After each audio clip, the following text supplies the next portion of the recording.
창세기 13장 14절부터 18절까지인데 우리 한번 합독할게요. 우리 14, 15, 16, 17, 18인데 우리 한번 같이 한 목소리로 우리 합독하도록 하겠습니다. 롯이 아브람을 떠난 후에 여호와께서 아브람에게 이르시되 너는 눈을 들어 너 있는 곳에서 북쪽과 남쪽 그리고 동쪽과 서쪽을 바라보라. 보이는 땅을 내가 너와 내 자손에게 주리니 영원히 이르리라. 내가 내 자손이 땅의 티끌 같게 하리니 사람이 땅의 티끌을 능히 셀 수 있을진데 내 자손도 세리라. 너는 일어나 그 땅을 종과 횡으로 두루 다녀보라. 내가 그것을 내게 주리라. 이에 아브라함이 장막으로 옮겨 헤브론에 있는 마므리 상술의 숲에 이르러 거주하며 거기서 여호와를 위하여 제단을 쌓았더라. 아멘. 우리 한번 서로 인사 나누십시다. 하나님의 귀한 잠재력이 당신에게 있습니다.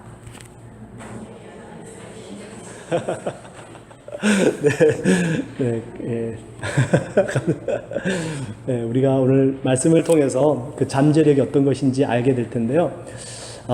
지난 저희 한 3주 동안 제가 이렇게 미션, 우리 사명이죠. 이 땅을 살아가는 동안에 우리가 해야 될 일들이 있습니다.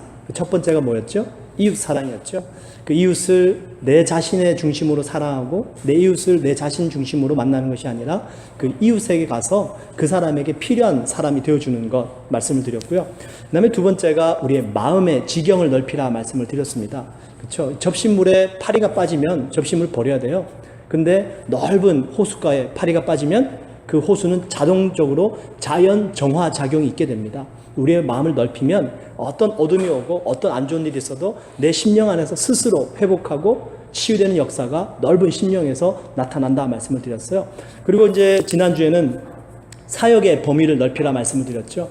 그 사역, 이 사역은 내가 하는 것이 아니고 하나님께서 주신 것으로 그냥 베푸는 것 뿐입니다. 그래서 사역의 범위는 우리가 하는 것이 아니고요. 주님 말씀하셔서 내가 순종하겠습니다. 그때 하나님께서 우리를 통해서 역사해 주시기 때문에 내 스스로 끊임없이 구원의 확신 흔들리지 마시고요.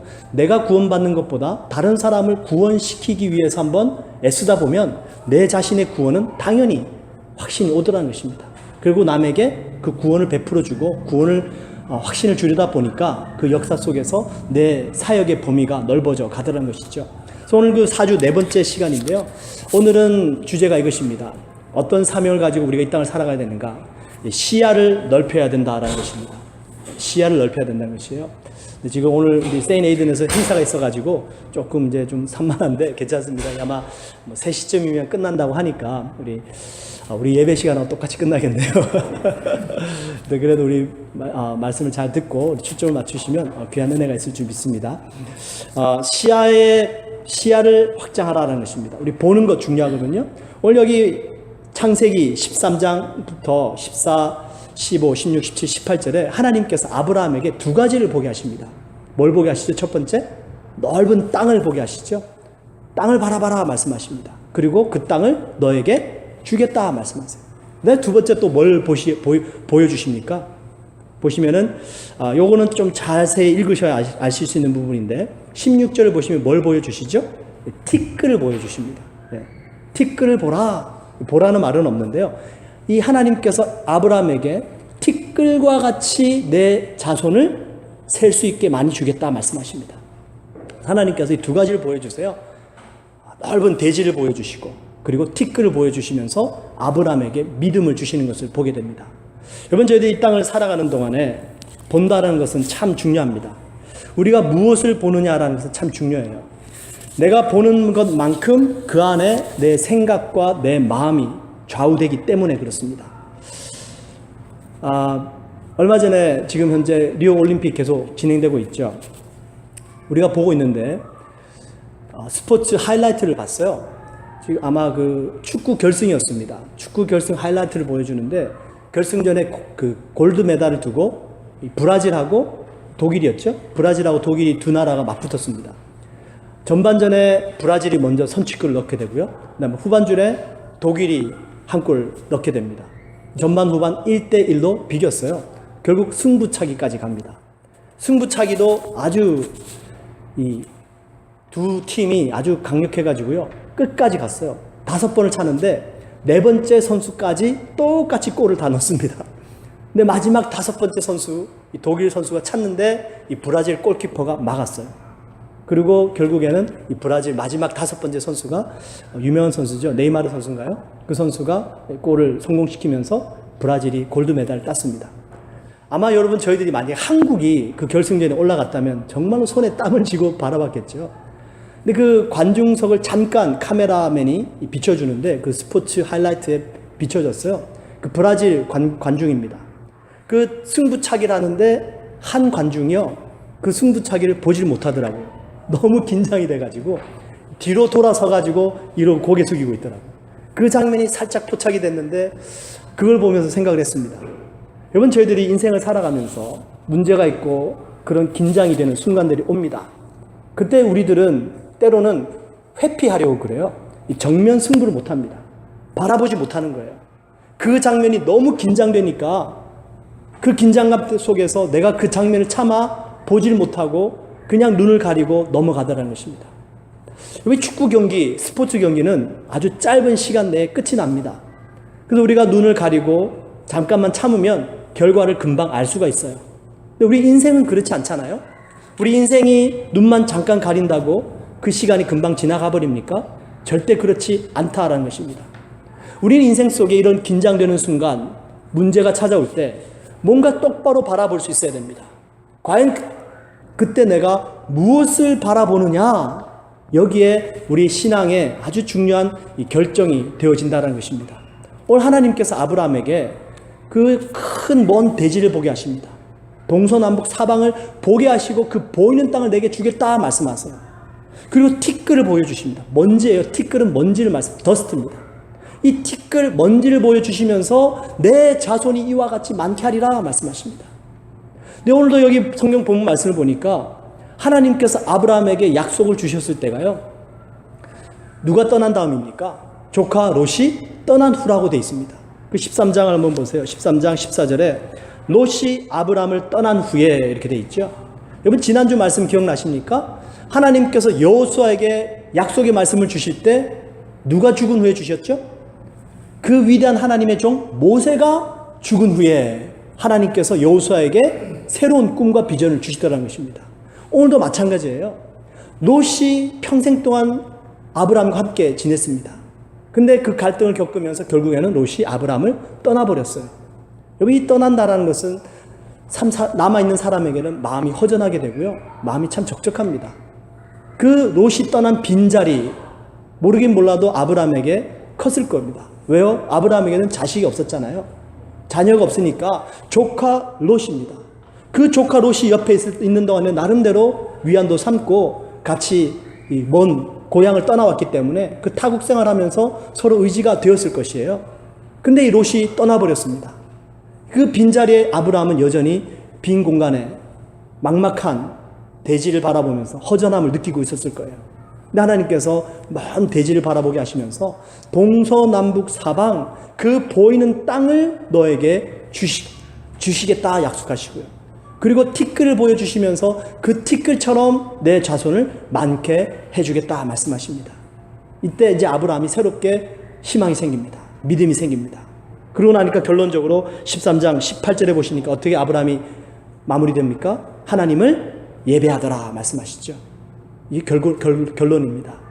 내 눈에 무엇이 보여지는가? 여기에 따라서 우리는 실망하고 낙심할 수도 있고요. 또 때로는 우리 하나님 앞에 예배자로 내 마음을 드리는 그런 믿음의 사람이 될 수 있더라라는 것입니다. 여러분 영어 표현 중에 이런 표현이 있어요. Seeing is believing. 혹시 들어보셨나요? 네, 보는 것이 믿는 것이다 라는 것입니다. Seeing is believing. 맞는 말입니까? 틀린 말입니까? 보는 것이 믿는 것이다. 네, 이것은 맞는 말이기도 하고 또 틀린 말이기도 합니다. 먼저 한번 틀린 말. 왜 틀리죠? 보는 것이 믿는 것이다. 만약에 보여지는 것만 믿는다면 어떻게 될까요? 안 되죠. 여러분 눈에 공기가 보입니까? 안 보입니다. 근데 공기가 있죠. 존재합니다. 그렇죠? 보이진 않지만 이 지금 공간 속에는 공기라는 것이 있기 때문에 우리가 호흡을 하고 살아갈 수가 있는 것이죠. 그렇다면 보는 것이 믿는 것이다라는 말은 전부 다 보는 것만 믿는다라고 한다면 잘못된 말이다라는 것이에요. 근데 또 어떤 차원에는 Seeing is believing. 보는 것이 믿는 것이다. 또 맞는 말이기도 해요. 왜 맞는 말이냐면 아브라함이 자식이 없을 때 눈에 보여졌던 한 사람이 있었습니다. 자기 집안에서 자랐던 다메섹 엘리에셀이었어요. 그래서 아브라함은 자식이 없었기 때문에 눈에 보여지는 자신의 종, 어릴 때부터 자란 종, 그 종을 후계자로 삼으려고 했습니다. 눈에 보여진 거죠. 근데 하나님께서 아브라함을 밖으로 이끌으셔서 하늘에 별을 보여주세요. 그러면서 뭐라고 말씀하십니까? 아니야, 아브라함. 너의 자손들은 바로 하늘의 저 별과 같이 많아질 거야. 걱정하지 마. 내 씨를 통해서 수없이 많은 자손들이 나올 것이야. 하나님께서 약속해 주십니다. 그래서 아브라함이 그 하나님의 약속을 믿었어요. 뭘 보고요? 별을 보고 믿었다는 겁니다. 보세요. 아브라함이 자신의 생각으로 가득 차 있을 때는 다메섹 엘리에셀 자신의 종밖에 눈에 보이진 않았습니다. 근데 하나님께서 별을 보여주시면서 약속의 말씀을 주시니까 그 마음속에 믿음이 차죠? 그 믿음의 눈을 들어 세상을 다시 바라보니까 나는 지금 무자하고 나이가 많지만 하나님께서 자식을 주시겠구나 라고 믿음의 눈이 뜨여지더라는 것입니다. 참 중요한 것이에요, 여러분. 예수님께서도 말씀하신 것 중에 이런 말씀이 있습니다. 예수님께서 그 말씀 좀 찾을게요. 예수님께서 마태복음 6장 22절 23절에 이 말씀하세요. 눈은 몸의 등불이니 그러므로 내 눈이 성하면 온몸이 밝을 것이요 눈이 나쁘면 온몸이 어두울 것이니 그러므로 내게 있는 빛이 어두우면 그 어둠이 얼마나 더하겠느냐. 눈이 밝으면 온몸이 밝답니다. 눈이 어두우면 온몸이 어둡대요. 예수님께서 말씀하신 이 눈은 그냥 우리가 보고 있는 실질적인 현실적인 눈이 아니라 믿음의 눈을 말씀하시죠. 영적인 눈을 말씀합니다. 유진 피럴슨이라는 영성 신학자가 있는데요. 이분이 본인이 쓴 책이 있습니다. 하나님의 신비의 눈을 뜨다. 이 책에서 이런 내용이 있어요. 한번 잘 들어보십시오. 한 그루 나무를 눈앞에 두고 내가 바라보는 것은 전혀 눈에 보이지 않는 것들이다. 나는 대지 아래로 뻗어있는 뿌리 체계를 본다. 뿌리는 땅속으로 덩굴 손을 뻗쳐 토양에서 양분을 빨아들인다. 나는 나뭇잎에 에너지를 쏟아붓는 태양빛을 본다. 그리고 몇 달 후 열리게 될 열매들도 본다. 다가올 겨울 눈과 바람을 맞으며 검소하게 살아갈 나뭇가지를 한참 동안 응시하기도 한다. 나는 그 모든 것을 본다. 하지만 당장 그 자리에선 그런 모습들을 사진으로 찍을 순 없다. 여러분, 저희들은 우리의 육안은요 사진으로 찍는 것만 보여집니다. 근데 믿음의 눈을 뜨면 사진으로 찍을 수 없는 광경을 보게 되는 줄 믿습니다. 그래서 여러분, seeing is believing이 될 수 있는 것이에요. 내가 과연 믿음의 눈을 들어서 무엇을 볼 수 있는가? 내 육안으로 보는 것만 보는 것이 아니라 숨겨져 있는 것들, 하나님의 신비의 눈을 뜸으로 내 믿음으로 볼 수 있는 것들, 그런 것들이 이 세상에 너무나도 많이 있더라는 것입니다. 그것이 이 유진 피러슨이 말씀하시는 건데요. 하나님의 신비의 눈을 뜬다. 어떻게 그 하나님의 신비의 눈을 뜰 수 있을까요? 아주 무슨 영적인 체험이 있어야 됩니까? 갑자기 성령님께서 임하여 주시고 우리의 영안을 열어주시고 어떤 신비한 능력을 받아야지만이 될까요? 절대 그렇지 않습니다. 신비한 능력을 받아서 무슨 은사가 있어서 내 영안이 열려지는 것이 아니고요. 잠언서 23장 26절에 보시면 이 말씀이 있는데, 내 아들아 너의 마음을 나에게 주며 너의 눈으로 너의 길을 즐거워할지어다. 너의 마음을 나에게 주며 너의 눈으로 너의 길을 즐거워할지어다. 어떻게 하면 하나님의 신비에 눈을 뜰 수 있을까요? 우리의 마음을 하나님께 드리면 된다는 것이에요. 믿으십니까? 내 마음을 하나님께 드리면 이 영적인 신비에, 하나님의 신비에 눈을 뜨게 됩니다. 내 마음을 하나님께 드리지 못하면 여전히 우리는 눈에 보여지는 것만 보고 살아갈 수밖에 없다는 것이에요.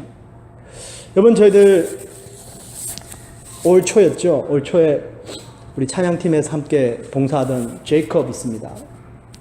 그 청년, 우리 웨스턴 대학교 4학년 학생이었는데 집이 토론토에 있어요. 부모님이 토론토에 사시는데 함께 찬양팀에서 기타로 섬기다가 학교가 끝나고 9월 달에 다시 오겠노라고 그러고 갔습니다.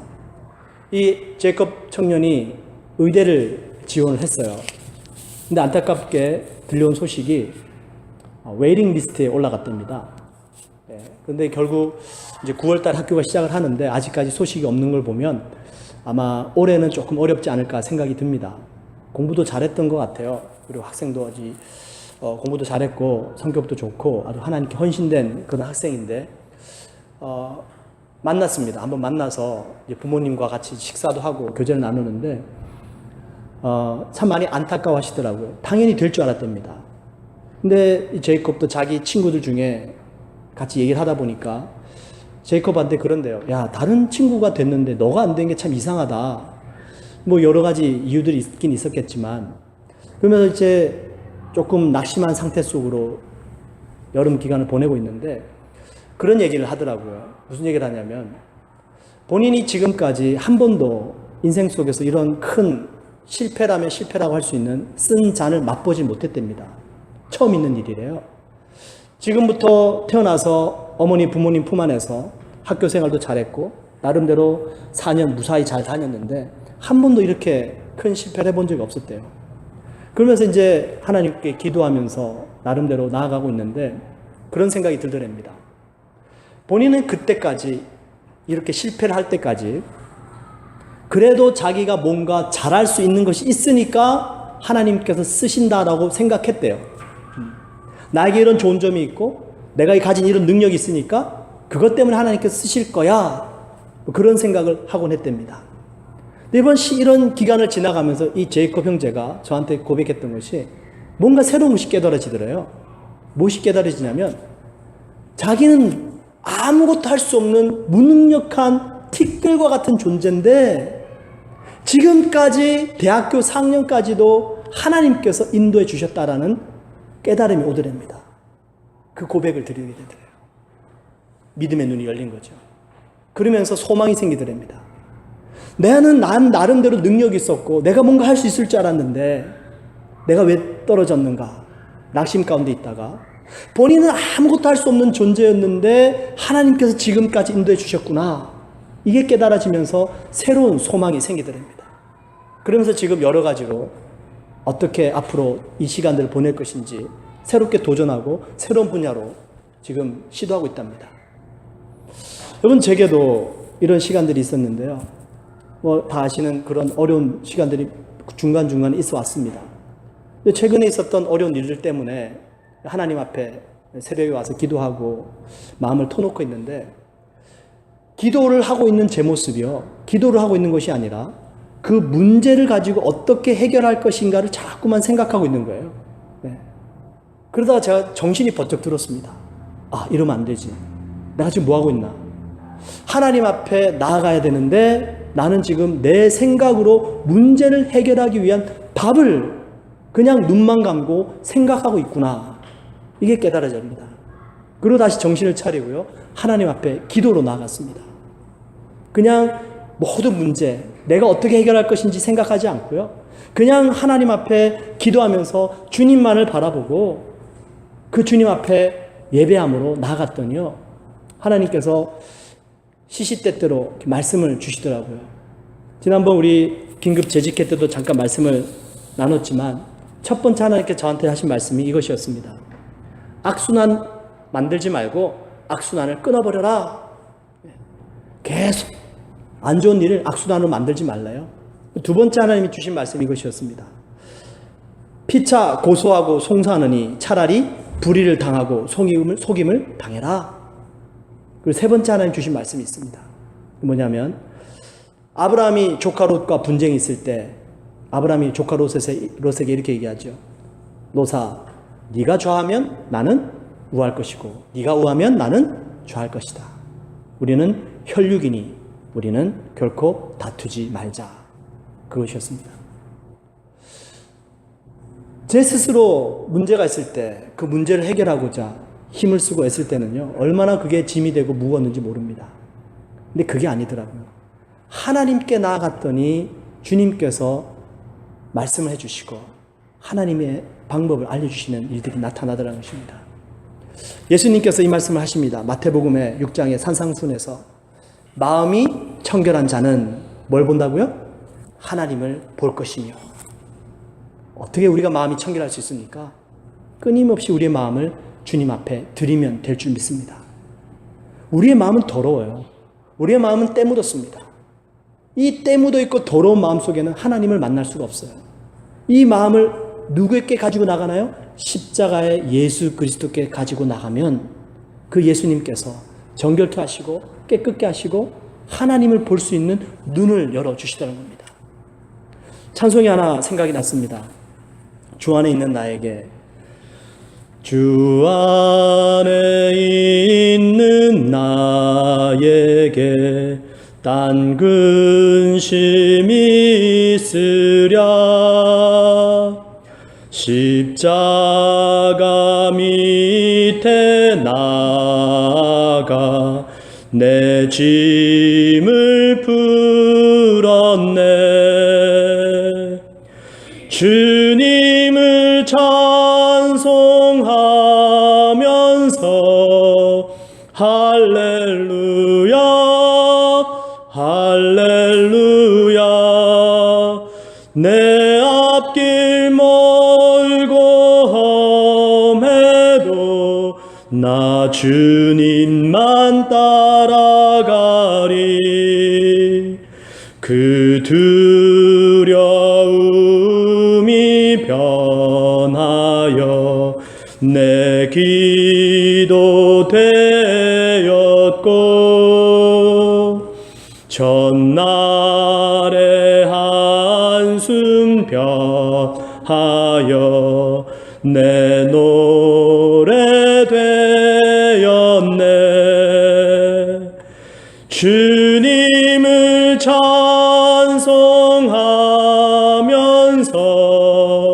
할렐루야 할렐루야. 내 앞길 멀고 험해도 나 주님만 따라가리. 우리의 마음을요, 십자가에 드리면 됩니다. 그 십자가에 드리고 예수님 따라가면요, 마음이 청결한 자는 하나님을 볼 것이며 주님께서 정결케 해주신다는 것이에요. 주님께서 그 깨끗한 마음을 주시면요, 그 마음으로 세상을 바라봐 보십시오. 나뭇잎에 태양빛이 비쳐서 에너지를 받아 자라나고 열매 맺게 되는 것을 보게 될 줄 믿습니다. 우리가 보는 것은요, 우리의 마음의 눈으로 보는 것입니다. 육안으로 보는 것이 아니에요. 제가 이것을 깨달았습니다. 한 번은 한 친구가 학창시절 때 저는 공부하고 싶었는데 자꾸만 영화를 보러 가자고 꼬시더라고요. 뭐 친구 핑계지만, 나 공부해야 되는데 왜 자꾸 꼬시냐. 친구가 영화비까지 대주겠답니다. 진짜냐? 따라갔습니다. 따라가서 영화를 봤는데 마음이 불안한 거죠. 공부해야 되는데, 대학교 가야 되는데, 근데 영화극장에 앉아 있는데 이게 영화를 보는데 재미가 없어요. 잘 보여지지 않습니다. 근데 그 친구는 뭐 좋다고, 야 너무 재밌다고 막 봤다고 그럽니다. 그리고 이제 대입 시험이 끝나고 친구들하고 영화를 뭘 보러 가냐 그러는데 친구들이 제가 본 그 영화를 보러 가자 그럽니다. 나 봤는데 별로 재미없어. 근데 아무도 본 친구가 없어요. 그래서 할 수 있습니까? 좋다, 같이 가자. 봤어요. 재미있었을까요? 재미없었을까요? 재미있는 겁니다. 아유, 이 영화가 그렇게 재미있을 수가 없는 거예요. 네. 아주 홍콩 액션 영화였는데요. 그 영화 보고 나서 그냥 그 남자 주인공 따라한다고. 우리네 눈은요, 육안으로 보는 게 아닙니다. 마음의 눈으로 보는 것입니다. 내 마음을 십자가 앞에 가지고 나가는 거예요. 예수님의 보혈을 정결하게 씻고, 하나님, 나에게 죄가 많습니다. 내가 부족합니다. 주님, 근데 그 십자가 앞에 제 마음을 드립니다. 나를 씻겨주시고 내 영안을 열어 주시옵소서. 하나님께서 그 눈을 열어주시더라는 것이에요. 그래서 하나님이 아브라함에게 그 롯이 떠난 빈자리에서 적적해 있는 마음을 그냥 두지 아니하시고요. 눈을 들어 저기 대지를 봐라. 동서남북 사방을 봐라. 이 보이는 땅 끝에서 끝까지 내가 너에게 주겠다. 여러분, 그 땅을 봤을 때 아브라함이 뭘 봤을까요? 횡횡 아무것도 없었습니다. 여러분 아시듯이 롯은 어떤 땅을 선택합니까? 아브라함이 롯에게 너가 먼저 선택하라 그러니까 롯은 좋다고요. 소돔 땅을 선택했습니다. 그 소돔 땅은 그 당시 때 최고로 발달된 도시였습니다. 롯에게는 자녀가 있었습니다. 가정이 있었습니다. 당연히 잘 교육시키고 정말로 모든 것이 부족함이 없는 도시로 가길 원했죠. 그래서 롯은 소돔 도시를 선택해서 그 땅으로 갔습니다. 결국 여러분 끝을 아시지만 어떻게 되죠? 아무것도 못 가지고 소돔 땅에서 도망 나오기 바쁩니다. 근데 아브라함은 롯이 떠난 바로 그 빈자리에서 동서남북 사방을 봤습니다. 그 땅이 무슨 땅이 됩니까? 젖과 꿀이 흐르는 가나안 땅이 되더라는 것입니다. 여러분, 현실 속에 보여지는 것만 가지고 본다면, 판단한다면 우리는 롯과 같은 잘못된 선택을 할 수 있더라는 것입니다. 그러나 내 안에 믿음을 가지고 하나님의 약속을 가지고 바라볼 때에 지금은 황량한 사막과 같은 땅일지라도 내 믿음의 눈을 들어 하나님께서 하신 일들을 기대한다면 우리 주님께서 약속의 땅, 젖과 꿀이 흐르는 땅, 가나안 땅으로 우리를 인도해 주실 줄 믿습니다. 그래서 오늘 하나님께서요, 그 이 거대한 땅만 보여주시는 것이 아니죠. 그 다음에 두 번째로 보여주시는 것이 뭐라고요? 16절에 보시니까 티끌을 또 보여주셨어요. 내가 내 자손이 땅에 티끌 같게 하리니 사람이 땅에 티끌 등이 셀 수 있을진데 내 자손도 세리라. 티끌은 먼지거든요.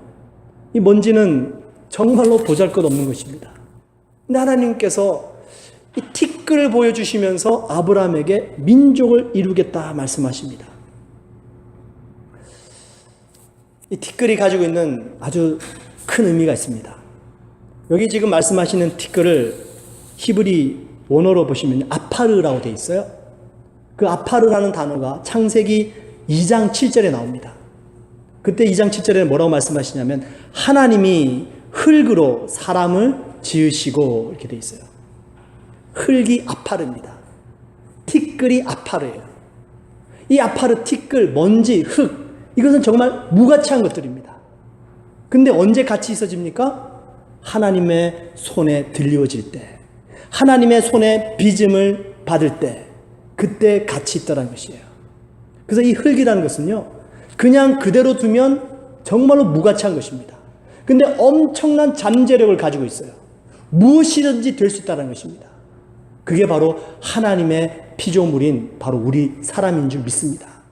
우리는 티끌로 만들어졌지만 그 티끌인 우리들이 무가치한 존재지만 하나님의 능력의 손에 들리워지면 엄청나게 가치 있는 존재로 변하게 되더라는 것이에요. 그래서 하나님께서 아브라함에게 큰 넓은 땅도 보여주시지만 정말로 이 땅에서 무가치한 티끌도 보여주시더라는 것입니다. 바로 이것이 하나님께서 이 두 가지를 아브라함에게 보여주시고 새롭게 믿음을 하시는 의미를 보게 됩니다. 여러분, 무엇을 보고 계십니까? 우리는 마음의 눈으로 세상을 바라봅니다. 현실이 어렵고 내 마음에 근심 걱정이 가득 차고 내 생각이 가득 찰 때 내 눈에 보여지는 것은요, 자꾸만 불평과 불신밖에 없습니다. 근데 내 마음에 믿음이 들어오게 되면 하나님께서 새로운 세계를 열어가 주세요. 제가 저기 온 지 이제 거의 1년 반 넘어가는데 섬겼던 과거 교회에서 이제 끝 마무리가 되니까요, 마음속에 뭔가 알겠어요. 아, 지금 내 때가 찼구나. 하나님께서 어딘가 새롭게 다른 곳으로 가길 원하시는구나. 그게 이렇게 알아지더라고요. 그러면서 이제 기도하면서 인도함을 받기 원했습니다. 주님, 제가 개척을 해야 될까요? 아니면 때를 좀 더 기다려야 될까요? 근데 제 마음은 자꾸만 어쨌든지 이 교회를 이제 그만둬야 된다는 그런 생각이 자꾸만 차고 왔습니다. 그때 이 마음속에 불안해집니다. 왜냐하면 교회를 섬기고 다니는 동안에는 그래도 월급은 받고 있잖아요. 근데 이 교회를 떠나버리면 이제 당장 먹고 살 게 걱정입니다. 분명히 하나님께서 새로운 곳으로 인도해 주시고 새로운 일들을 열어주실 것이라 기대는 하는데 그 기대감보다는 마음에 근심과 걱정과 불안이 많이 찾아와요. 어떻게 됩니까? 그런 과정 속에 있을 때 한 번은 새벽 예배를 가려고 운전을 하고 교회를 가는데, 저희 집에서 섬겼던 교회를 가려면 하이웨이를 타야 됩니다. 하이웨이를 한 20분 가야 돼요. 로컬에서 하이웨이로 빠지는 그 길목이 램프라고 그러죠. 그 꼭 들어가는 그 램프 길에 바로 눈앞에서 새떼들이 확 날아가는 겁니다. 깜짝 놀랐습니다. 아니, 여기 지금 하이웨이 진입로에 무슨 새떼들이 여기에서 뭘 하는 거야 도대체? 왜 새떼들이 여기서 이렇게 갑자기 날아가는 거야? 마음에 깜짝 놀랐어요. 새들이 거기서 뭘 하고 있었을까요, 여러분?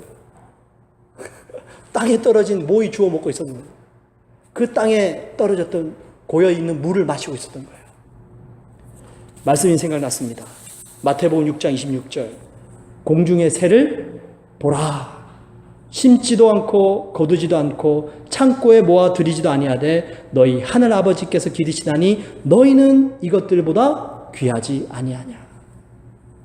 보세요, 여러분. 새들을 보라.